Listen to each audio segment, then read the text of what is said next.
Hello. Vector chapter continue करते हैं। तो लास्ट वीडियो लेक्चर में हम लोगों ने डॉट प्रोडक्ट देखा था। तो डॉट प्रोडक्ट के डेफिनेशन क्या है, फिर डॉट प्रोडक्ट के रिमार्क्स, डॉट प्रोडक्ट के हमने प्रॉपर्टीज़ देखे थे और डॉट प्रोडक्ट से यूजिंग हमने क्वेश्चन सॉल्व किए थे। तो डॉट प्रोडक्ट से रिलेटेड कुछ और क्वेश्चंस देखते हैं। तो नेक्स्ट क्वेश्चन है कि यूजिंग वेक्टर्स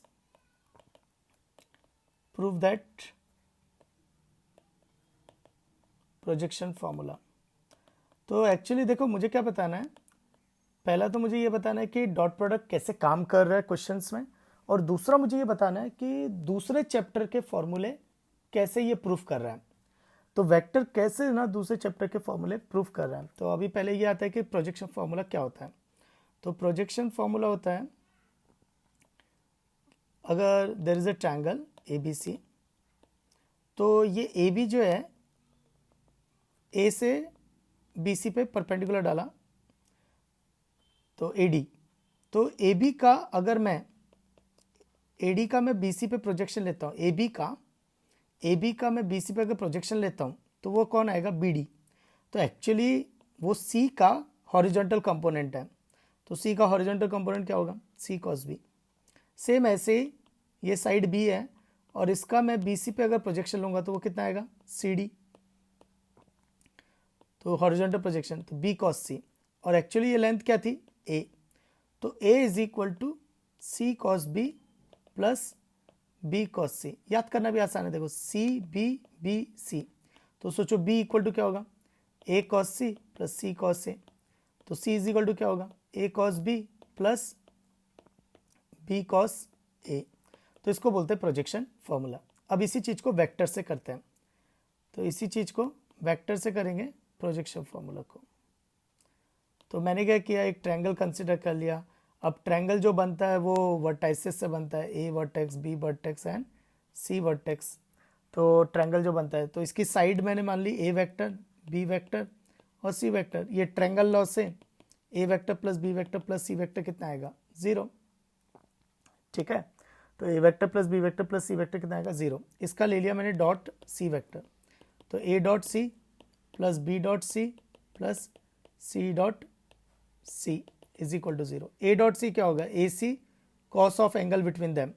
तो ए और सी के बीच में एंगल कितना होगा, तो देखो ए ऐसे जा रहा है, सी ऐसे जा रहा है, तो पहले को इनिशियल बनाना पड़ेगा, तो सी को पैरेलली शिफ्ट करना पड़ेगा। तो ये ए वेक्टर हो गया, ये सी वेक्टर हो गया, तो एंगल कितना हो गया इसके बीच में, पाई माइनस बी। तो cos pi minus B plus B into B dot सी, यानी B C into cos of, तो बी और सी के बीच का एंगल, तो बी ए रहा और सी, तो इसको पहले को इनिशियल बनाना पड़ेगा, तो ये एंगल आएगा बी और सी के बीच में, यानी pi minus a plus c dot सी यानी c square is equal to zero. तो सी तो कैंसिल हो जाएगा, तो ए कॉस, अच्छा कॉस पाई माइनस बी होगा माइनस कॉस बी, ये हो जाएगा minus b cos a plus c is equal to zero. तो सी is equal to a cos B plus B cos ए। तो ये हो गया प्रोजेक्शन फॉर्मूला। ये आता है अपना सॉल्यूशन ऑफ ट्रायंगल चैप्टर में। तो सॉल्यूशन ऑफ ट्रायंगल चैप्टर में हम लोग ये पढ़ते हैं using projection formula. Next 2D coordinate geometry में हम लोग पढ़ते हैं डिस्टेंस फॉर्मूला। तो using vectors prove that the distance formula.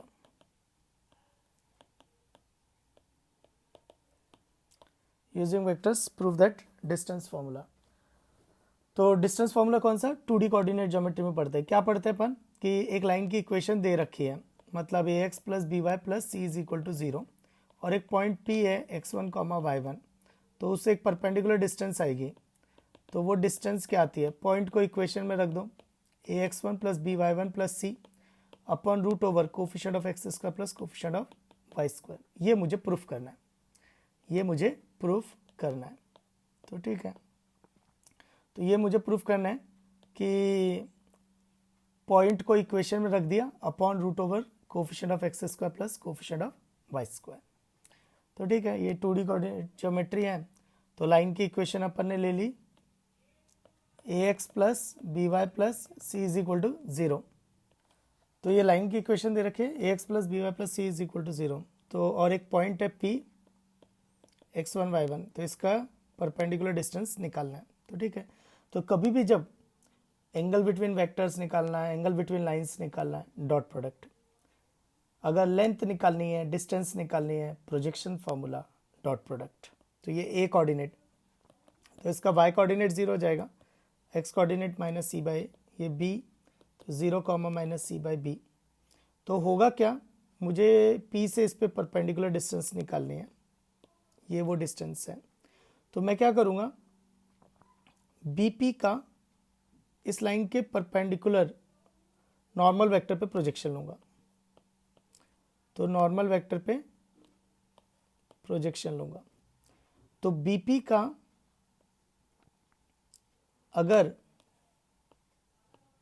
मैं नॉर्मल वेक्टर पे प्रोजेक्शन लेता हूँ, नॉर्मल वेक्टर पे प्रोजेक्शन लेता हूँ, तो वो एक्चुअली ये पी एम ही आएगा, क्योंकि ये रेक्टेंगल बन जाएगा। तो सामने तो पी एम वो डिस्टेंस के बराबर ही आएगा प्रोजेक्शन। तो यानी डिस्टेंस क्या हो जाएगी, तो डिस्टेंस हो जाएगा projection of BP vector, projection of BP vector on normal vector. तो projection of BP vector on normal vector. तो बीपी वेक्टर है क्या मेरे पास, हाँ बीपी वेक्टर है। ओके, सो नॉर्मल वेक्टर जो है वो बी ए के परपेंडिकुलर है। अगर मैं देखूँ ना, तो बीपी वेक्टर कौन हो जाएगा, तो बीपी वेक्टर हो जाएगा x1 i cap plus y1 plus c by b j cap. ये position vector of p minus position vector of b किया है मैंने। अच्छा, एक जस्ट अब मुझे नॉर्मल वेक्टर भी चाहिए। तो नॉर्मल वेक्टर चाहिए, तो नॉर्मल वेक्टर बी ए के परपेंडिकुलर होगा। तो एक बार ऐसे ऑब्जर्वेशन के लिए ए बी वेक्टर देखता हूँ। तो ए बी वेक्टर क्या होगा, ए बी वेक्टर होगा position vector of b minus position vector of a. तो यानी c by a i cap minus C by b j cap. तो नॉर्मल वेक्टर ऐसा लेना है कि सो दैट कि a b vector normal vector perpendicular हो। तो ए बी वेक्टर, तो a b vector is perpendicular to normal vector, तो दोनों का डॉट प्रोडक्ट 0 आएगा। तो नॉर्मल वेक्टर ऐसा लेना है, तो a i cap plus b j cap, a i cap plus b j cap, तो दोनों का डॉट प्रोडक्ट 0 आ जाएगा। अब निकालते हैं प्रोजेक्शन। तो प्रोजेक्शन कैसे निकालते हैं, दोनों का डॉट प्रोडक्ट अपॉन जिस पे प्रोजेक्शन ले रहे हैं उसका मैग्नीट्यूड, जिस पे प्रोजेक्शन ले रहे हैं उसका मैग्नीट्यूड। तो अब बीपी वेक्टर कितना था अपना, बीपी वेक्टर था x1 i cap plus y1 plus c by b j cap, और नॉर्मल वेक्टर है a i cap plus b j cap. तो दोनों का डॉट प्रोडक्ट, तो a x one plus b y one plus c upon normal vector का magnitude, तो mod of a square plus b square. तो this is the answer. तो यही था वो, है ना। नेक्स्ट क्वेश्चन है, अब ये एक और इंटरेस्टिंग है, इनइक्वालिटी है ये। तो using vectors prove that in a triangle ABC cos 2a plus cos 2b plus cos 2c is greater than equal to minus 3/2। तो ये इनइक्वालिटी है। तो ये भी एक इंटरेस्टिंग चीज़ है कि मतलब वेक्टर इनइक्वालिटी भी प्रूफ करके देगा। अच्छा, इसमें मैंने क्या किया, इन वर्टेक्स को पोजीशन वेक्टर ले लिया। तो इसका मतलब कहीं ना कहीं ओरिजिन बैठा होगा, मैंने ओरिजिन इसको ले लिया। तो और ये ओरिजिन सरकम सेंटर है, ये ओरिजिन सरकम सेंटर है। तो अगर ये सरकम सेंटर है, अच्छा ये डायग्राम पे मत जाना। तो मैंने वर्टेक्स ए वेक्टर मान लिया, vertex B position vector B vector मान लिया, vertex C position vector C मान लिया, और ओ जो है वो सरकम सेंटर है। तो ये क्या हो जाएगी, सरकम रेडियस हो जाएंगी। तो ये सरकम रेडियस आर आर आर हो जाएगा। तो ओ ए वेक्टर कौन हुआ, फिर ओ ए वेक्टर ए वेक्टर हुआ, ओ बी वेक्टर कौन हुआ b vector, o c vector कौन हुआ सी वेक्टर। इसका मतलब है mod a equal to mod b equal to mod c is equal to circumradius हो जाएगा। ठीक है। अब नेक्स्ट, अब सेंटर पे एंगल कितना, तो बीसी कॉर्ड जो है, बीसी कॉर्ड सरकमफ्रेंस पे ए सबटेंड कर रही है, तो सेंटर पे कितना सबटेंड करेगी 2a। तो ये 2a हो जाएगा, ये 2b हो जाएगा, और ये 2c हो जाएगा।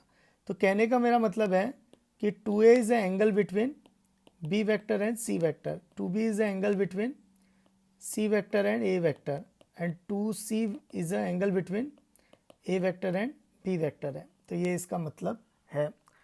नेक्स्ट है, तो अगर मैं A plus B plus C का मैग्नीट्यूड लूँ तो magnitude is always greater than equal to zero, magnitude is always greater than equal to zero.